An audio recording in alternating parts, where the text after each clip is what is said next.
de la Universidad Autónoma de Sinaloa. Obtuvo el grado de maestría y doctor en ciencias en uso y preservación de recursos naturales con la orientación de biología marina aquí en nuestra institución, que es el CIPNOR. Y actualmente es investigador titular B en el programa de ecología pesquera de CIPNOR y es miembro del SNI nivel 1. Su línea de investigación está relacionada con la búsqueda de patrones y procesos ecológicos evolutivos en el medio marino, así como la conservación y manejo de especies perdidas. Bienvenido, Fausto, y a todos, y adelante. Muchas gracias. Acepté la invitación. Buen día. Muchas gracias, David, por la presentación. Les platico brevemente antes de iniciar, ¿no? Esta es una presentación que ya la di anteriormente en la Red Mexicana de Biología Evolutiva. Los chicos de la red nos invitaron a varios investigadores a participar en una serie de seminarios muy interesantes. De hecho, los invito a todos a que participen. Ellos tienen su página de Facebook, Twitter, donde quiera lo pueden contactar. Y tienen seminarios muy interesantes para el público en general, a todos los que les interese aspectos evolutivos. Yo no soy miembro, apenas para ser miembro de la red. Y ahorita el congreso, su primer congreso mexicano de evolución va a ser ahora en noviembre en la UNAM. Pues bueno, estos chicos organizaron una serie de pláticas de genómica poblacional y ya nos contaron un bloque completo, que fue todo mayo y junio, como 4 o 5 pláticas. Y solicitaron algo así como que fueran aspectos prácticos de la genómica poblacional. Por eso les doy este contexto, ¿no? La idea de la plática realmente no es tan fundamentalista, sino es más como de algunas posibles, potenciales aplicaciones de la genómica poblacional a diversos tipos de preguntas, ¿no?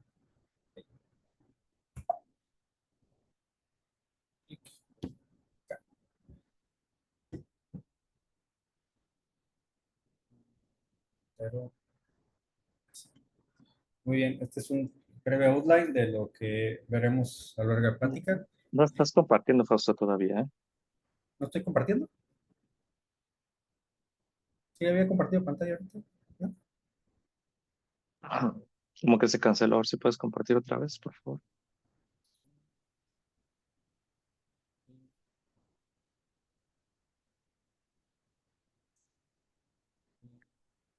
Dos.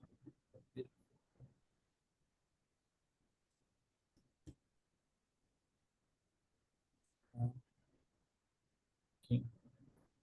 Sí, ahora sí. Ahora sí. Gracias. Miren, ya iba media plática yo. Muy bien. Ya después este desarrollo introductorio que les comenté. Bien.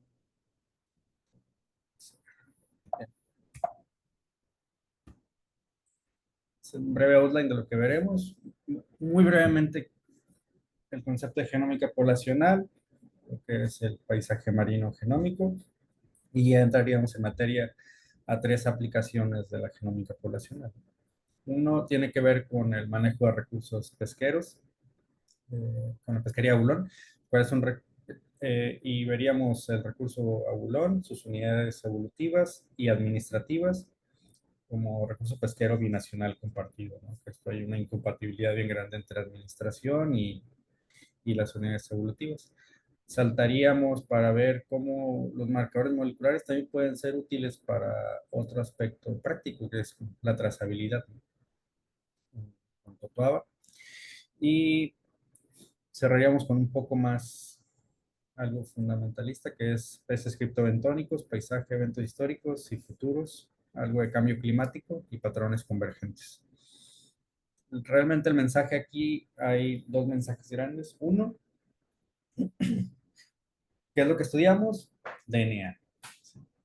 Es una sola molécula, la tenemos disponible y a partir de ella podemos realizar mucho tipo de preguntas, las cuales pueden ser de cualquier tipo. Lo primero puede ser hasta lo que les dé su imaginación. Eh, pero al final es DNA, ¿no? Y es algo bien importante porque de repente cuando lo ven en materias o lo ven en cualquier lado, dicen, ¿para qué sirve el DNA? Sí, para las clases y pasar materias, ¿no? Pero no, realmente puede ser mucho más interesante, pueden responder una gran variedad de preguntas y de hecho preguntas que sean de interés para la sociedad y tengan impacto. Pero bien, ¿qué es la genómica poblacional? Básicamente es el descubrimiento y análisis de miles de polimorfismos. ¿Ok?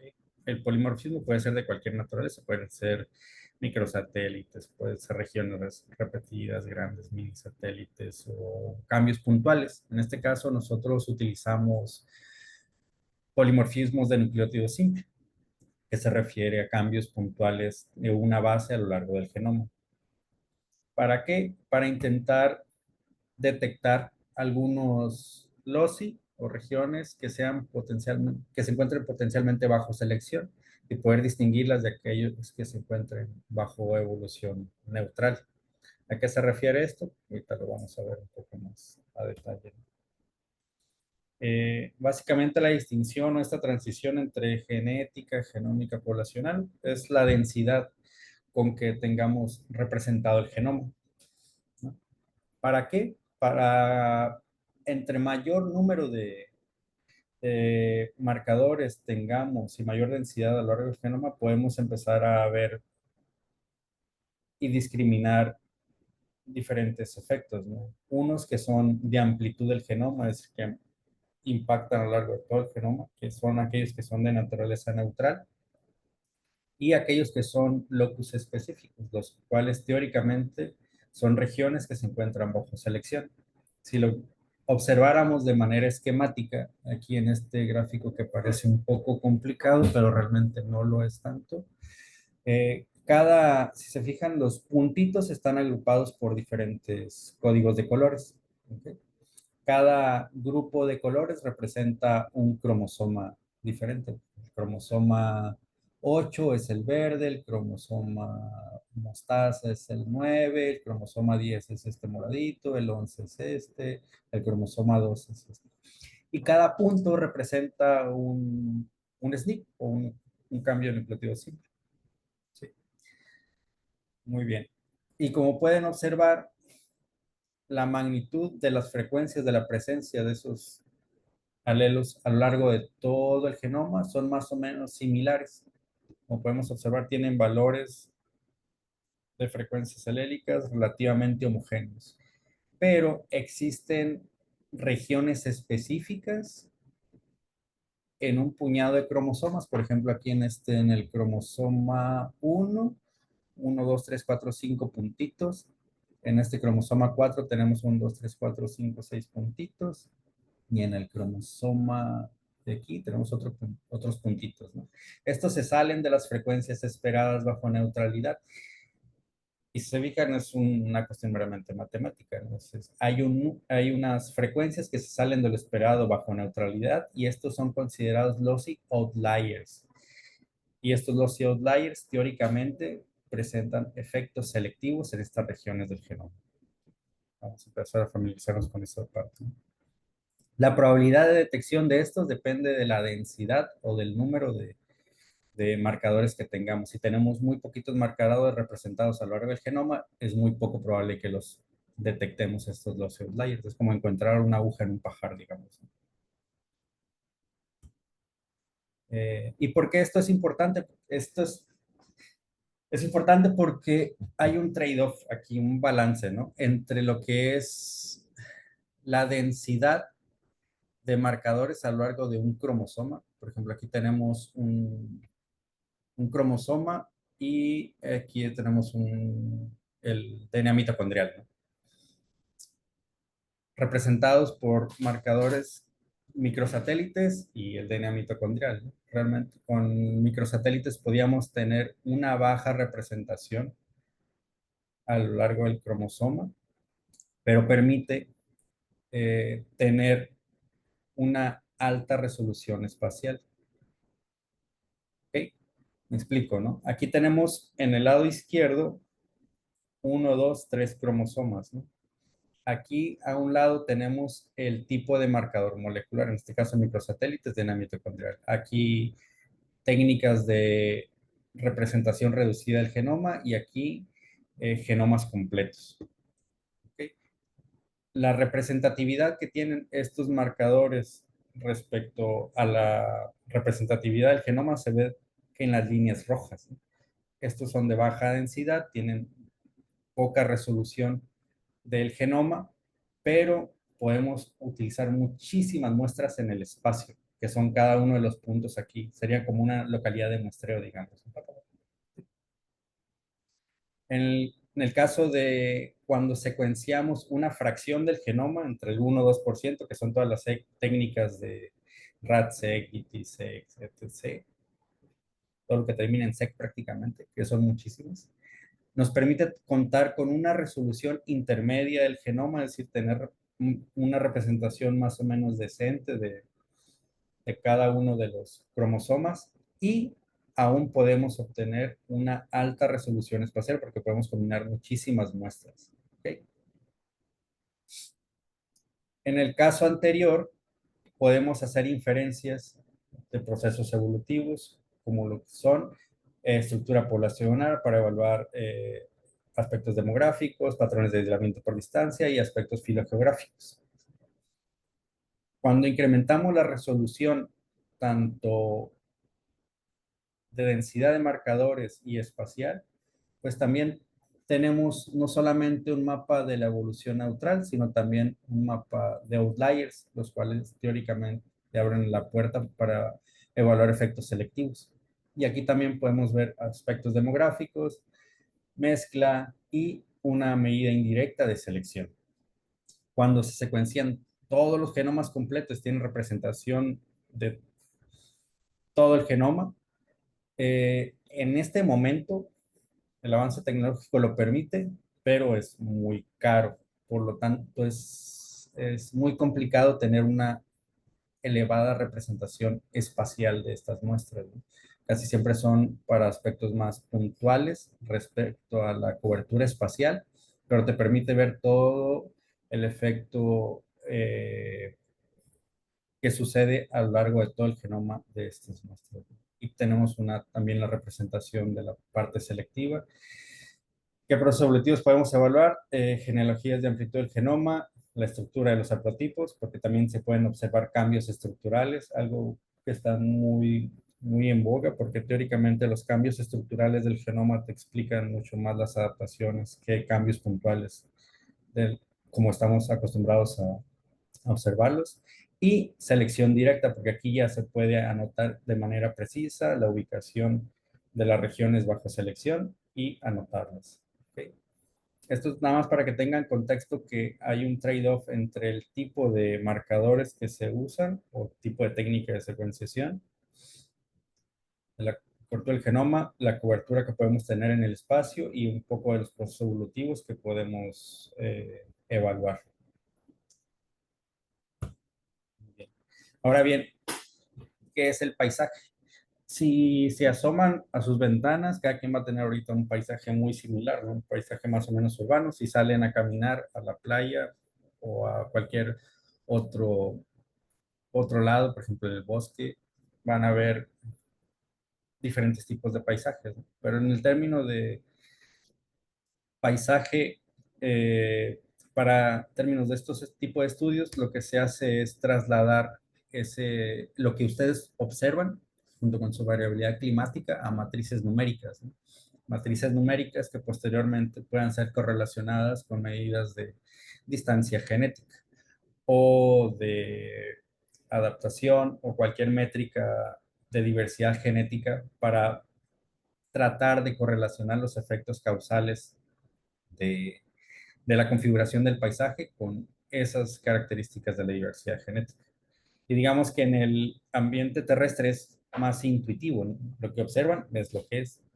Pero en el caso del mar, si observan, solamente va a ser agua y oh, se acabó. Es más complicado la descripción del paisaje en el ambiente marino. Y solamente podemos utilizar herramientas eh, remotas para evaluar las variables ambientales en este caso y las variables estructurales son un poco más complicadas de obtener, que es la configuración de hábitat, ¿no? pero esto nos ayuda a entender cómo son influenciados la parte paisajística a los patrones genéticos y genómicos en organismos marinos. De esta manera, podemos empezar a discriminar algunos tipos de factores, ¿no? Lo que es el paisaje neutral y el paisaje adaptativo. Las fuerzas evolutivas que impactan en uno y en otro son diferentes.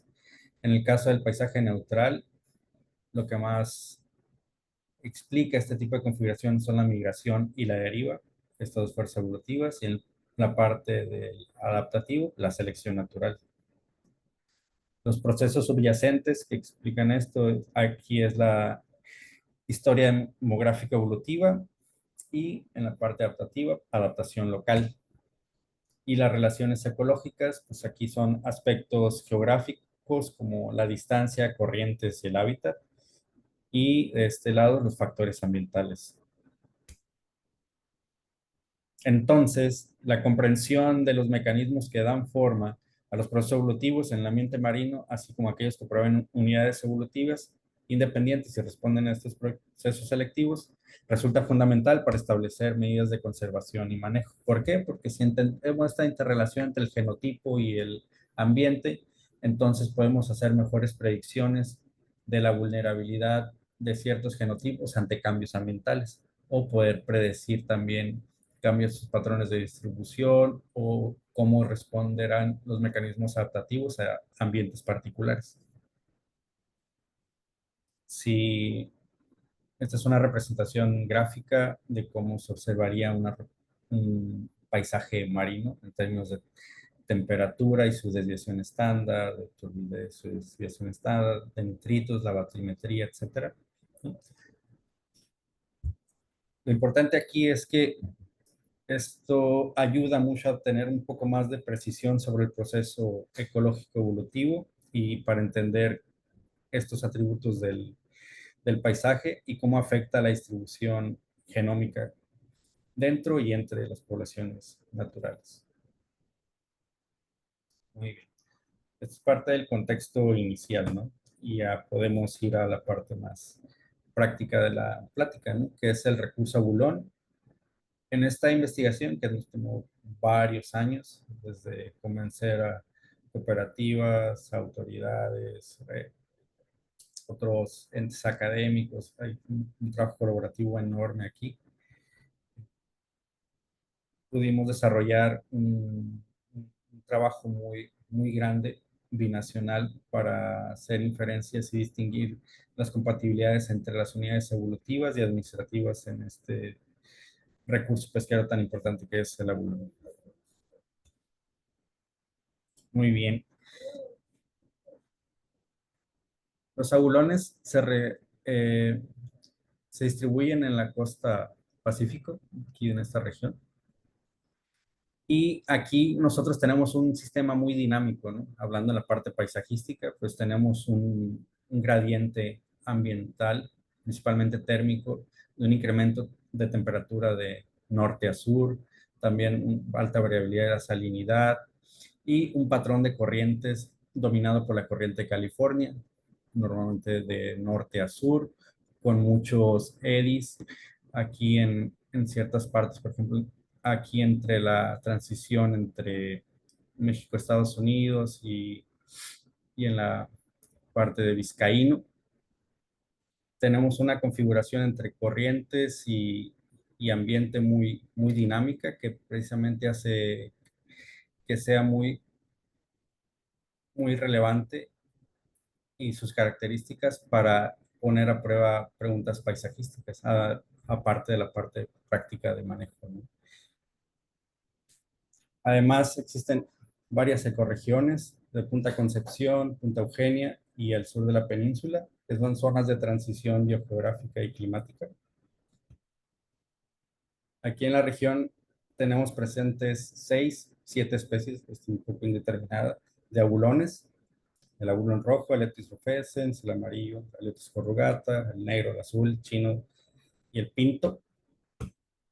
Y lo que hemos estudiado son el abulón amarillo y el azul, y en colaboración el abulón negro también. Estas se distribuyen en arrecifes rocosos templados, principalmente bosques de Macrocistis e Iceni, los que usan como alimento. Las temporadas de desove de estos abulones del amarillo es de septiembre a noviembre, teóricamente, pero realmente no están bien determinadas de las temporadas de reproducción, y del azul de febrero a abril. Su historia de vida es más o menos así. Los adultos tienen sus huevecillos y estos tienen, forman una larva trocófora. Después esta se transforma en en la Beliger, primera torsión y luego la post-Beliger, hasta una etapa de asentamiento. La parte importante aquí es que tanto los adultos y ya la parte juvenil, después del asentamiento, tienen muy poca movilidad. Muy poca movilidad me refiero a unos cuantos metros o cientos de metros, ¿no? Realmente la parte de dispersión ocurre durante su etapa larvaria. Por eso es importante entender tanto la etapa reproductiva, el patrón de corrientes, para comprender sus mecanismos de dispersión. Y estos también son afectados por principalmente aspectos térmicos, la velocidad que se lleva a cabo el asentamiento larvario. En la parte administrativa tenemos un par de cosas muy contrastantes, ¿no? Por un lado, en Estados Unidos tenemos el Avalon Recovery Management Plan y existe una veda permanente desde 1996 para los abulones. Y están tratando de recuperar sus poblaciones porque cayeron mucho. Y aquí en México tenemos una pesquería aún vigente, un poco baja, en recuperación, y se presentan 4 áreas administrativas. Esta es la área administrativa 1, la 2, la 3 y la 4. ¿Sí? Y dentro de cada área administrativa existen cooperativas que tienen concesionadas un área específica para su explotación. Como podemos apreciar, hay medidas contrastantes, ¿no? Estados Unidos no pesca abulones, nosotros sí pescamos abulones. Y aparte de que los pescamos, los dividimos administrativamente con cuotas diferenciales entre regiones para cada una de las cooperativas también dentro de sus concesiones, los cuales tampoco hacen un match directo con sus unidades evolutivas. Ahora bien, ¿qué hicimos y qué encontraron? Este es el resultado de 2 tesis doctorales de la doctora Paulina Mejía y el doctor Jorge Mares Mayagoitia. Paulina trabajó con el abulón azul, Jorge con el abulón amarillo en su maestría y después hizo una integración entre ambas especies.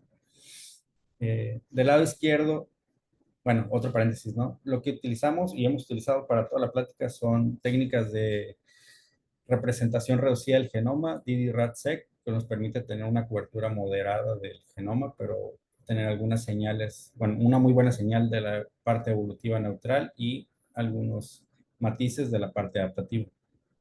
Muy bien, ¿qué encontraron? ¿Cuáles son las unidades evolutivas neutrales que detectaron? Para el caso del abulón azul, como pueden observar, este es un gráfico de estructura. ¿Qué significa esto? Cada color representa una población, una unidad evolutiva, digamos, y cada barrita es un individuo, y la magnitud del color de la barra representa la probabilidad de asignación a cada uno de los grupos. Lo que podemos observar es que las 3 localidades de Estados Unidos se agrupan como una sola unidad. Isla Guadalupe es otra unidad totalmente independiente, y esta parte del casi norte hasta el sur de la península es otra unidad evolutiva. ¿Sale? En el caso del abulón azul presenta un patrón diferencial. Las localidades de Estados Unidos se agrupan entre sí y el resto de localidades mexicanas forman otro grupo, con un poco de introgresión en la zona norteña.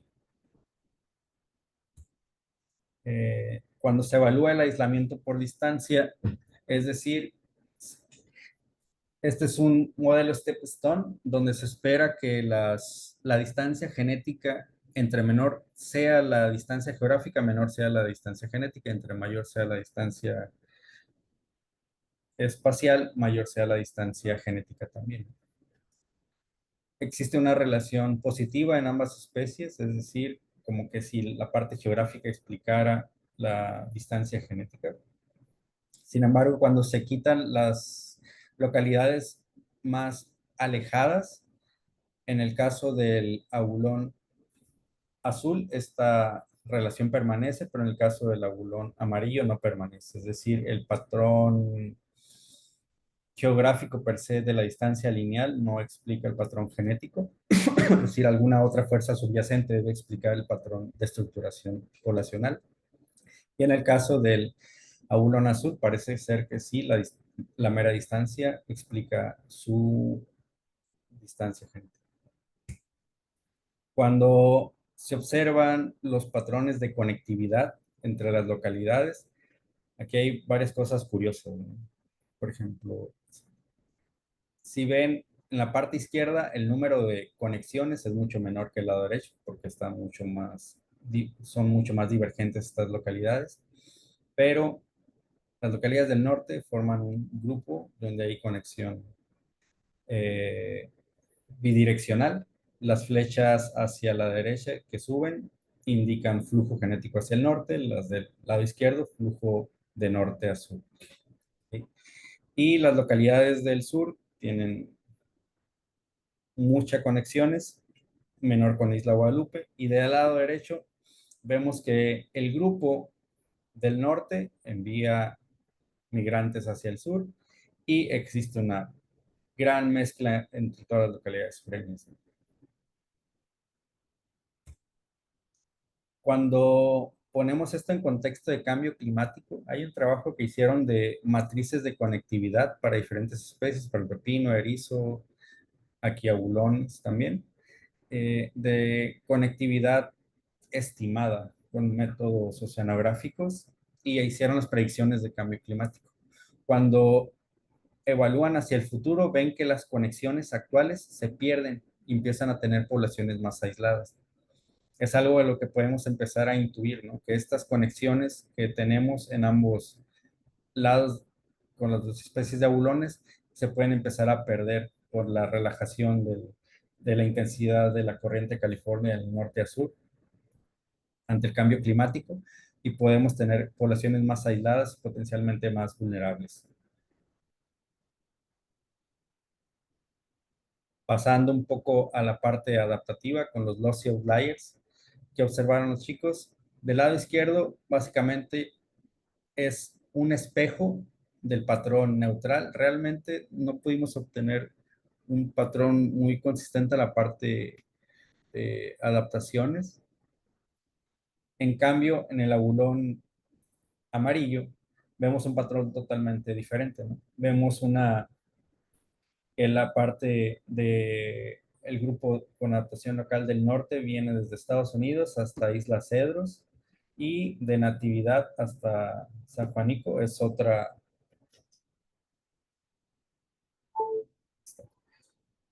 grupo, ¿ok? ¿Y qué puede explicar esto? Y aquí en adelante nos vamos a enfocar en el burón amarillo. Cuando evaluamos un poco la parte geográfica con variables ambientales y cómo se agrupan esto en un análisis de componentes, observamos que todas las localidades norteñas se agrupan de un lado y todas las localidades sureñas se agrupan de otro lado. Es decir, la agrupación de las localidades, dadas las variables ambientales, tienen un reflejo como un espejo de la misma agrupación genética. Toda la parte azul, aquí, y toda la parte naranja. Después de depurar variables ambientales, las más importantes y que explican el patrón de los grupos con adaptación local, se detectó que fueron el oxígeno y la temperatura máxima y un componente espacial, ¿okay? Que eran los que mejor explicaban las agrupaciones del grupo norte y sur del abulón amarillo. Cuando se hace una regresión de la clina multilocus de asignación de Structure y, perdón, de la frecuencia del alelo menor y de la clina multilocus, observamos que parece que existe una relación entre la temperatura y cómo se distribuye la diversidad genética en el espacio. Como conclusiones, tenemos que las unidades evolutivas neutrales en el abulón amarillo existen tres grupos, una señal fuertísima, en el caso del abulón amarillo dos grupos, y con una asociación parcial a la distancia lineal, especialmente en el abulón amarillo. En cuanto a unidades adaptativas, existen tres grupos, un espejo que no pudimos discriminar en la bulón azul y dos grupos en la bulón amarillo, potencialmente asociado a la temperatura y al quiebre máximo térmico en la región de estudio. Como mensaje final, existe una discrepancia entre las unidades biológicas y unidades administrativas, para evaluación y manejo entre países, áreas administrativas y concesiones. Es decir, ninguno de los aspectos administrativos del recurso, tanto a nivel nacional como internacional, están empatados con las unidades evolutivas de estos organismos, y lo cual reclamaría que se haga una discusión más grande de cómo se administra este recurso. Muy bien. Pasando a otro tema, ¿no? De nuevo, empezamos un poco la plática con la parte conceptual, que es genómica poblacional, una aplicación genómico poblacional, paisajístico, cómo se explica en el patrón espacial, y ahora viraremos un poco hacia tratar de aplicar esto hacia trazabilidad. Es decir, una vez que entendemos los patrones y la distribución de la diversidad genética, podemos empezar a hacer muchas cosas, ¿no? Entre ellos, también dar una seguridad del origen de la producción. Y en el caso de la totuaba, no sé si todos la conocen, pero es de las principales especies o de las especies más icónicas de la conservación marina en México, junto con la vaquita, porque no se pueden desligar ambas, ¿no? Y presenta diferentes problemáticas en el Alto Golfo de California, y es un problemón para México ahorita en la parte legal, que están embargando los recursos pesqueros del Alto Golfo a causa de las redes que usan para la pesca ilegal de totuaba y cómo impacta vaquita. Es decir, es un problema tangible que necesita ser resuelto a la brevedad para que no tenga impactos en la sociedad mexicana. Una breve historia de la totuaba, para quien no esté tan familiarizado con ella. La totuaba se inició su pesquería como en 1920 más o menos, ¿no? Ya después fue el motor de desarrollo de varias comunidades del norte del Golfo de California, entre ellas San Felipe, Golfo de Santa Clara, Puerto Peñasco, ¿no? Los pescadores iban siguiendo la corrida de totuaba, y hubo una época en que capturaban hasta 2.000 toneladas en los 40, y esta fue disminuyendo hasta que fue totalmente vedada en 1975 ante la disminución de las capturas. Algo interesante, eh, este gráfico está un poco feo, pero si se fijan en la línea punteada es el flujo de agua del río Colorado, que es esta línea de aquí, y las capturas de totuaba, esta línea de acá, y más o menos siguen un espejo, ¿no? Parece que al disminuir la cantidad del flujo del río Colorado, también disminuyeron las capturas de totuaba. Es una de las hipótesis que se plantean ahí. Esto es por el represamiento del río Colorado cuando crearon la presa Hoover en Estados Unidos. Y en esta época también inició la pesca de camarón, ¿sí? Que impacta mucho en los juveniles de totuaba.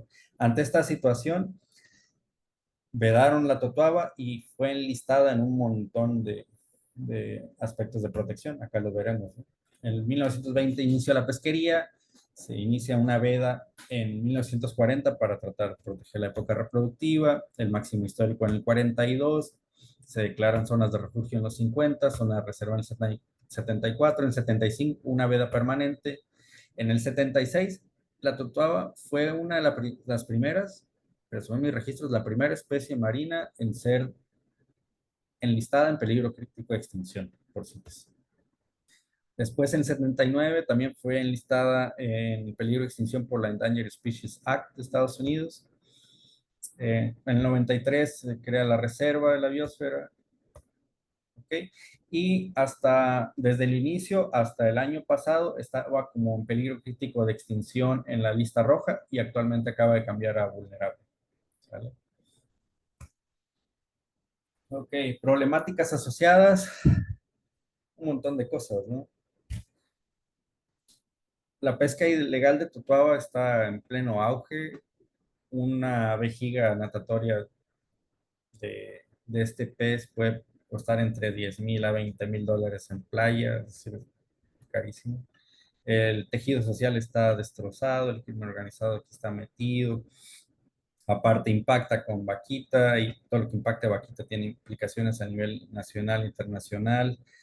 Eh, y estamos metidos aquí desde hace rato, ¿no? Haciendo investigación que tenga impacto en tratar de elucidar primero si realmente la Totava se encontraba en peligro de extinción, ¿no? Encontramos que no, y ahora estamos tratando de elucidar patrones de trazabilidad para saber si una Totava es legal o no legal. Ahorita vamos a ver, hablar un poco de las sumas, ¿no? Eh, Existen tres UMAS, unidades de manejo ambiental, para la conservación de la vida silvestre, que tienen el ciclo cerrado de Totuaba. Es decir, estas se dedican a la conservación y en el caso de Santo Tomás, a la parte más de comercialización. Todo inició en la Universidad Autónoma de Baja California en los 90. Posteriormente el IAES también pudo reproducirla y al último Santo Tomás. Estas unidades de manejo pues, tienen el ciclo cerrado, pueden reproducir totoras, pueden crear alevines. La que tiene fines comerciales 100% es Santo Tomás. Y parte de las obligaciones de las sumas es liberar al medio silvestre. Aquí tenemos las liberaciones a lo largo del tiempo, ¿no? Hasta el 2012, en 2003 empezaron liberaciones masivas por las tres UMAS al medio silvestre. No tenemos idea del impacto que tiene en la población silvestre esta liberación, si hay introgresión en la población silvestre. Es todo un tema a tratar para más adelante. Pero muy bien. Digamos que también, por otro lado, estas tres UMAS pueden comercializar totuaba de manera legal, sin problema.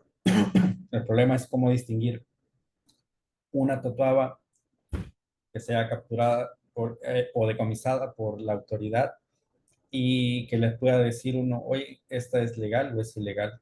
¿Cómo lo haces? Es sumamente complicado.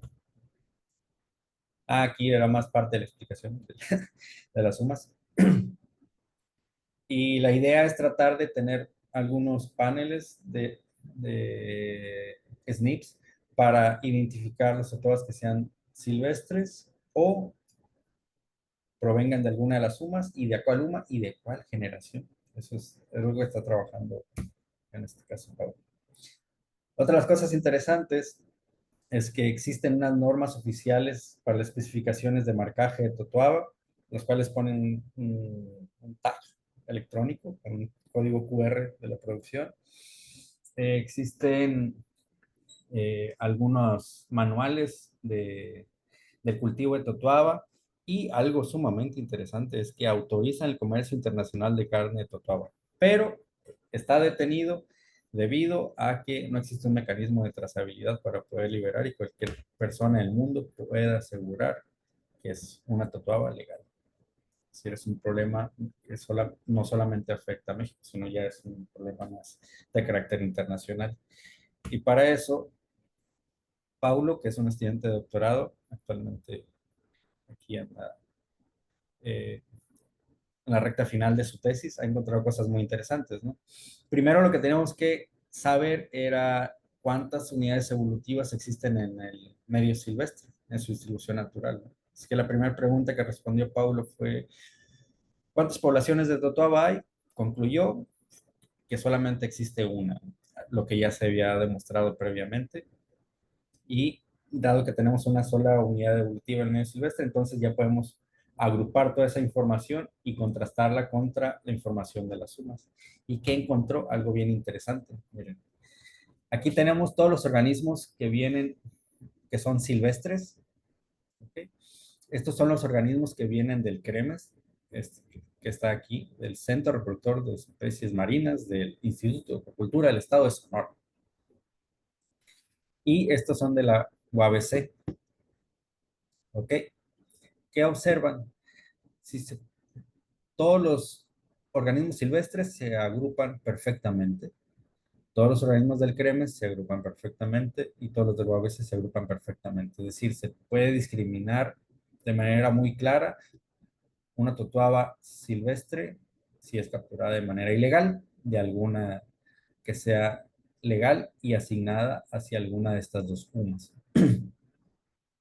Lo mismo ocurre aquí abajo con este gráfico. Todas las asignaciones corresponden directamente a cada una de sus orígenes. Y aquí tenemos estas barritas dentro de cada UMA. Aquí está UABC, que tiene barrita negra como si fuera silvestre, y estas barritas negras del CREMES, que es como si fueran silvestres. La respuesta es, esos son los organismos F0, es decir, son como los abuelos. Son los organismos silvestres que se usaron de reproductores para reproducir las generaciones F1 y F2, el cual cuadra perfecto, ¿no? Porque también se asignan a ser población silvestre. Además, cuando hace un remuestreo al azar, con muestras que no se conocen, tenemos, él detectó que tiene 100% de asignación hacia los organismos silvestres, más del 90% a la UABC e igual con cremas, con algunas variaciones, ¿no? Pero sobre todo para la discriminación entre silvestre y de las sumas, tienen elevadas proporciones de asignación para cada uno ante muestras a ciegas. No solamente eso, sino que ahorita, digamos, este gráfico ya es viejito, pero Pablo ahorita ya está haciendo la reconstrucción de pedigris. Es decir, no solamente tienen la capacidad de discriminar entre la población silvestre UMA y de acual UMA, sino que también está reconstruyendo los pedigris para la detección específica, quién es la mamá, quién es el papá de cada uno de los individuos que tienen su base de datos. Y esta es una muestra de una matriz de Kinship, de todo lo azul es no correlacionado, digamos que esta sección es la población silvestre, esta sería Cremes o OBC, aquí no me acuerdo, y esta es la otra UMA. Y los niveles de kinship aumentan solamente al interior de las sumas porque son los organismos que están emparentados. Muy bien. De nuevo, retomando. Concepto genómica poblacional, aplicación poblaciones silvestres y luego también cómo esto puede ser aplicado a alguna pregunta pragmática de un problema social que está altamente en boga para la conservación en México y que tiene implicaciones políticas a nivel nacional e internacional. Y ya pasamos a otro tópico, ¿no? Un poco más fundamentalista de lo que está haciendo un investigador doctoral que se encuentra en el laboratorio, el doctor Jesús Vladimir de Jesús Bonilla. Él está trabajando con peces críticos recifales y haciendo un bellísimo trabajo ecológico evolutivo. Aquí lo que se pretende es encontrar patrones convergentes entre diferentes familias de peces. ¿Por qué los peces criptobentónicos? Porque son modelo de estudio altamente relevante por su alta diversidad, abundancia, baja movilidad, tiempo generacional corto, son microespecialistas de hábitat, soportan altas densidades, son claves en la cadena trófica. Tenemos presentes muchísimas de las familias representadas como especies criptobentónicas. Existe un patrón espacial que estoy trabajando con Daniel, ahí tenemos un debate de las agrupaciones, de cómo estas familias se agrupan en el espacio, pero lo que tenemos son una elevada representación de diferentes familias en una escala espacial codistribuida. Tenemos algunos miles de peces aquí para trabajar y de ellos permite también plantear diferentes preguntas ecológico-evolutivas, uno a nivel de ecología de comunidades y también a nivel de especies. Este laboratorio natural de este sistema de estudio del Golfo de California tiene una elevada dinámica geológica, que a la doctora Cari nos hizo el favor de explicar en el seminario del viernes, ¿no? Existe unos canales transpeninsulares que se formaron teóricamente a lo largo de la formación del Golfo, lo cual impactó directamente a la fauna marina. Actualmente existe una elevada complejidad ambiental que permite plantear de manera muy fehaciente un montón de preguntas de carácter ecológico evolutivo. Y aquí tenemos una de las especies de estudio que está trabajando Vladimir, un poco un viaje del presente al pasado, ¿no? Que ha detectado con alecatinos punticulatus, básicamente en la parte neutral y adaptativa. En la parte neutral observa dos grupos evolutivos, que es el norte, aquí en Bahía de Los Ángeles, con una zona de introgresión en Mulegé y todo el sur de la península. Cuando evalúa los lossy outliers, detecta tres grupos con adaptación local y estos grupos se relacionan con aspectos térmicos y de salinidad. ¿Ok? Digamos que la parte paisajística presente, esto es lo que muestra. Pero algo que observó también y que es sumamente interesante es que la profundidad de la diversificación de estos linajes entre el norte y el sur ocurrió hace muchísimo tiempo, ¿no? Y que la diversificación del grupo central es más reciente y parece ser que proviene del norte hacia el sur. Cuando pone a prueba las hipótesis, un montón de hipótesis probó de colonización norte-sur, sur a norte, diversificación, etcétera. El modelo demográfico que más se acerca a lo que observó es que existió una divergencia entre los linajes norte-sur hace muchísimo tiempo, pero ya con el Golfo formado, y actualmente existe un contacto secundario, que es lo que explica este patrón de grupos genéticos actuales.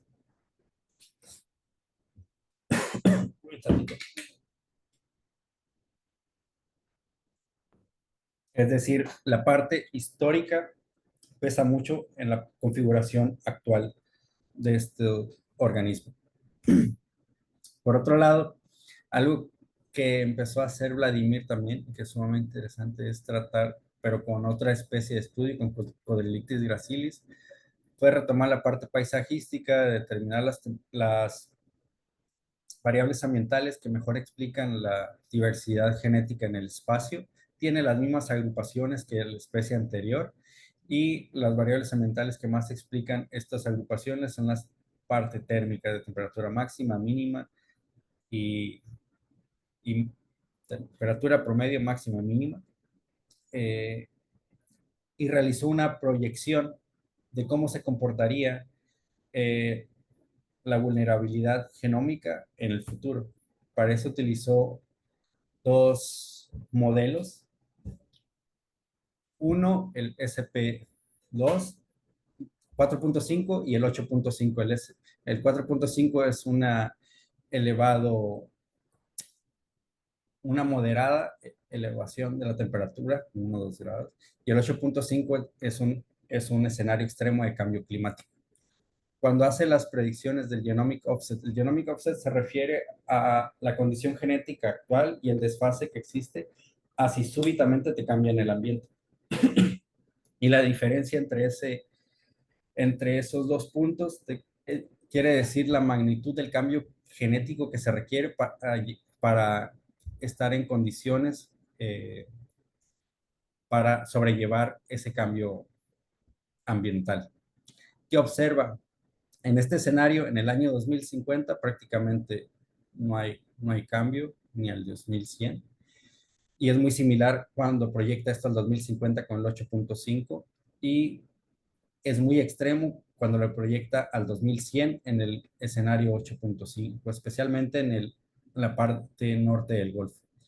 Aquí tienen la latitud y en cada una de las líneas representa cada uno de los escenarios a diferentes tiempos, se observa el comportamiento es similar entre los escenarios y esta región a media latitud es muy impactada con el genomic offset de alta vulnerabilidad genómica y hacia latitudes más norteñas solamente el escenario a 2100 del 8.5 representa una elevada vulnerabilidad para esta especie. Otra cosa interesante que está descubriendo es que existen patrones convergentes. Él ya tiene los datos para tres especies, que es un representante de los gobis, de los quenópsidos y los triptirígidos, Elecatinus puncticulatus, Templemaria croqueri y Cocodrilictis gracilis. Y las tres especies presentan patrones similares de divergencia en el número de grupos y la profundidad de las divergencias. Esto quiere decir que la historia evolutiva pasada, presente y posiblemente futura en diferentes familias de peces criptotónicos es compartida y que los factores que moldean sus linajes parecen ser comunes. Y es una pregunta, digamos que es como el statement final de la investigación postdoctoral de Vladimir y que está a punto de compilar toda la evidencia para tratar de elucidar si esos factores subyacentes son similares y dar una historia definitiva a la configuración de estas familias. No solamente eso, sino que parece ser que existe una relación también con la configuración a nivel de ensamble de estas especies en el espacio, pero eso está por verse más adelante. Y dentro de estos patrones multiespecies se está generando información con una diversidad de organismos para tratar de elucidar precisamente patrones comunes evolutivos en el Golfo de California, en la parte de la corriente California. Esperemos que en mediano plazo podamos tener una evidencia compilada multiespecies para saber los mecanismos que impactan en la diversificación de linajes en ambos sistemas y si estos son comunes independientemente del taxa. Y por mi parte es todo. Gracias. Preguntas. Muchas gracias, Fausto. ¿Alguien tiene alguna pregunta?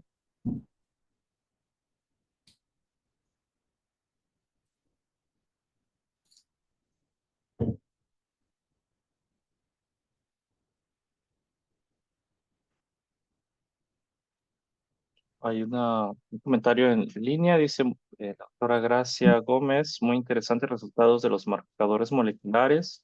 Muchas gracias, Fausto. Y pregunta, ¿sería posible que se normara un alimento para las habas de cultivo que no cambian las silvestres, que de manera sencilla se puede identificar? Y la otra pregunta es, ¿cuándo es silvestre y cuándo es cultivo? Eh, Primero, el alimento que si se puede normar. Sí, así es. Ok. Pues no está normado, pero cada quien usa, al menos en las sumas, utilizan fórmulas eh, para su alimentación. Solamente cuando está en la parte reproductiva, sí utilizan calamar u otras, y sardina, creo. Pero de manera general, cuando se traslada eso hacia tags tipo isótopos, salen las señales muy diferentes, ¿no? Porque la base con que integran el alimento y las proporciones de la dieta son muy diferentes. Es decir, si alguien hace una prueba de isótopos, carbono, nitrógeno, las señales salen diferentes. Las dietas son diferentes entre cada una de las zonas. Y si se pudiera, no normal a lo mejor, pero sí tener un trace ahí para las asignaciones también. Y la otra era,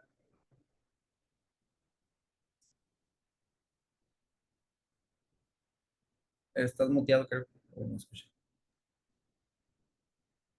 Cuando es silvestre y cuando es cultivo, se refiere a lo mismo, ¿no? O, en el O sea, caso si se de, puede. ¿verdad? Y el otro comentario es, sí me refiero a normar un alimento que puede identificar silvestre o la de cultivo. Silvestre de la de cultivo.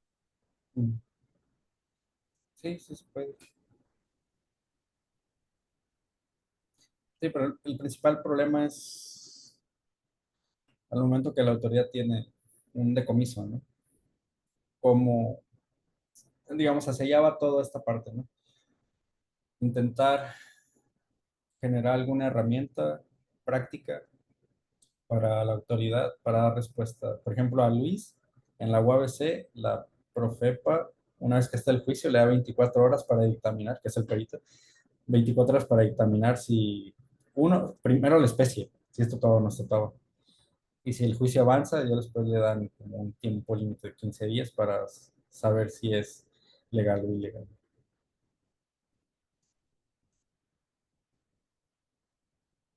Aunado es, bueno, yo tengo ahí un comentario, en Fausto, en relación a eso, o sea, ustedes, una cosa son los tiempos legales y todo lo que están platicando, y otra es poderlo realizar, ¿no? En manera práctica, en laboratorio y sencilla, rápido, con un kit o algo, ¿no?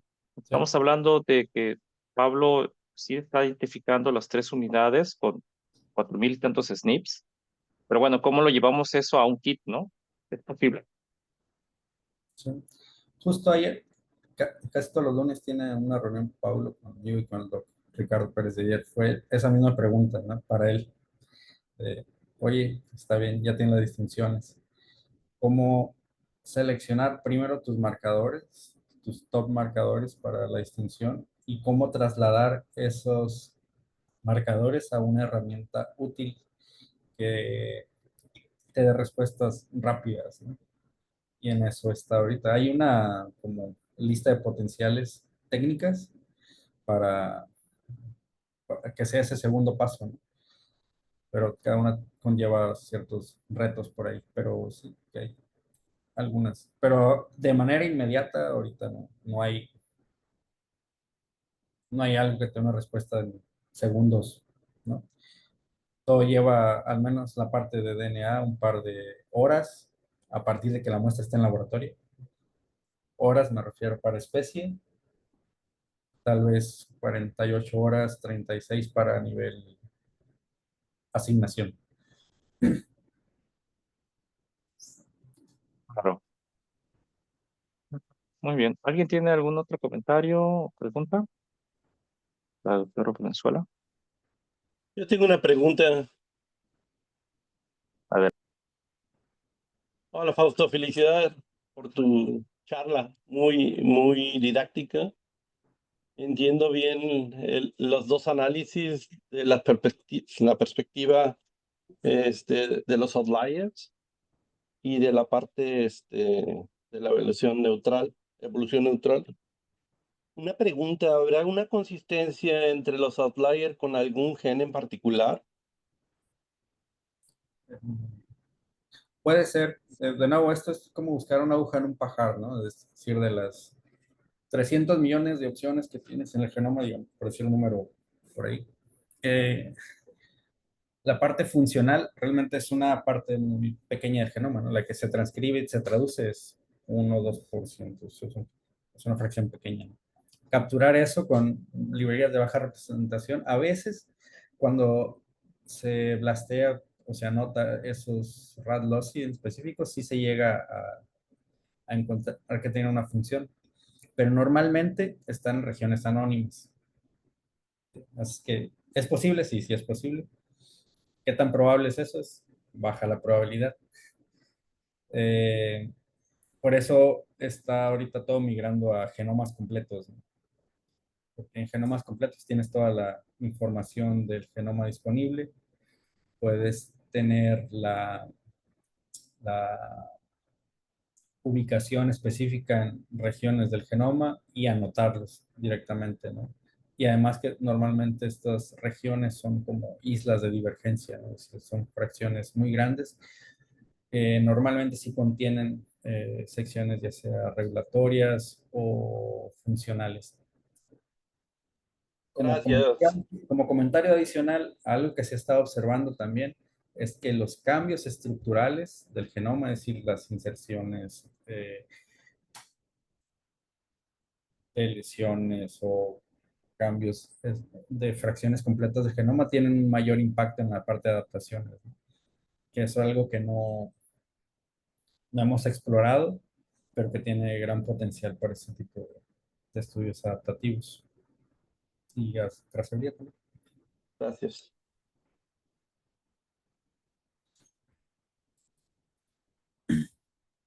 Liz, pues muchas gracias a todos. Ya estamos en tiempo del seminario. Agradecemos al doctor Fausto Valenzuela y pues, estamos pendientes para los siguientes seminarios. Muchas gracias, Fausto.